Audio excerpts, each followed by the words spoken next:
పాత బట్టలు దానవీయలేం, పాత పేపర్లు దానవీయలేం, పాత వస్తువులు కూడా అమ్మేయడమే. అదే అమ్మేయాలా? అందులో ఏమొస్తుందమ్మా?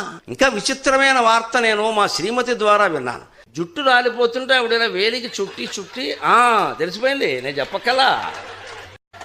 చుట్టు చెత్తపుట్లో ఎక్కడో వేస్తూను ఈ జుట్టు కూడా తీసుకుని స్టీల్ గిన్నెలు ఇస్తారట. అయ్య బాబోయ్, ఇది వేదం కంటే గొప్ప మాట అన్నాను నేను. నీకెలా తెలిసిందన్న? ఎవడో యూట్యూబ్లో పెట్టారండి.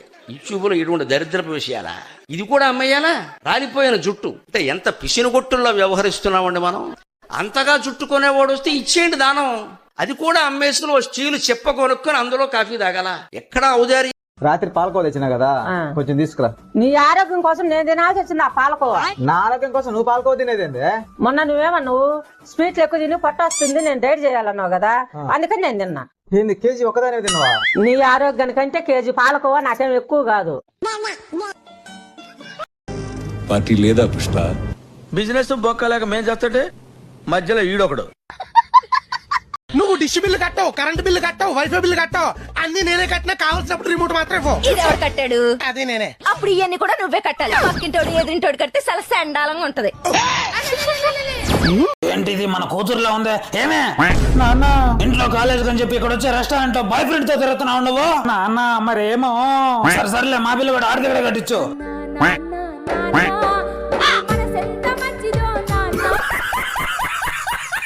ఏంటత్తా బాత్రూమ్ లో 4 రకాల సోపులు ఉన్నాయా?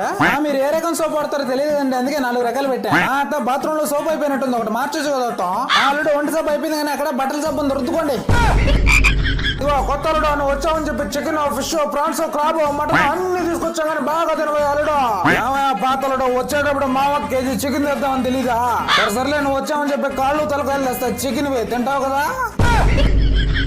ఏమయ్యా శీతాకాలంలో ఇంట్లోనే కూర్చోకపోతే కాస్త బయటకు వస్తే చుట్టుపక్కల వాళ్ళని కూడా చూస్తాం కదా. ఏమయ్యా శీతాకాలంలో పెళ్లి సంవత్సరమైనా బిడ్డకి ఇంకా కడుపు అవ్వలేదంటగా, ఏమైనా చేస్తున్నావా లేదా? ఏంటి అదే పూజలు చేస్తేనే కదా పిల్లలు పుట్టేది.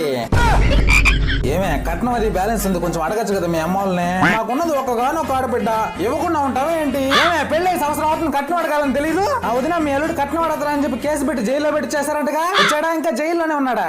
ఏంటి అల్లుడు ఏదో అడగమంటున్నావు? అబ్బే ఏం లేదత్తా. స్వామి, ఇంట్లో మా పిల్లలతో వేగలేకపోతున్నా స్వామి. ఏం మాట్లాడినా కుక్కర్ కొట్టినట్టు కొడుతుంది. వీప్ మీద ఎక్కువగా కొడుతుంది కదా. అవును స్వామి, తట్టుకోలేకపోతున్నాను. ఏదైనా ఉపాయం ఉంటే చెప్పండి స్వామి. ఆ ఉపాయం తెలియకే కదా నా దెబ్బలు తినలేక స్వామీజీ అవతారం ఎత్తింది. 790. డబ్బులు ఇప్పుడు లేవు, రేపు ఇస్తాను, కొంచెం చూడొచ్చు కదా. సరే, నేను 470. డబ్బులు లేవు. అమ్మా చెయ్యి తగిందే, ఏం పెట్టను? స్టేటస్ గా పెట్టు. ఇంకా మాట్లాడితే నేను ఏడుస్తా. అక్క, మీ పెద్ద కొడుకు ఏం చేస్తుంటాడు? వాడ వచ్చే పోయి వాళ్ళకి జోకులు చెప్తుంటాడు. నేను చదువుకున్నా కదా, ఎందుకు అలా చెప్తున్నావు? చెప్పాగా జోకులు చెప్తుంటాడని. అరే, మన పక్కింటి రోజాకి ఏదో డౌట్ అంటారా, మాట్లాడతావా? ఇదమ్మా అన్నతో మాట్లాడు. అమ్మా, నేను అందంగా లేనంటే నీకు ఎంతమంది గర్ల్ ఫ్రెండ్స్ ఉన్నారా? ఎవరు లేరుమా. మరి అక్కడే ఉంది కదరా సమాధానం, నన్ను అడగడం. ఒక్క రోజున కరెక్ట్ గా సమాధానం చెప్పావంటే నువ్వు మా ఫ్రెండ్స్ కన్నా ఘోరంగా ఉన్నావు కదా.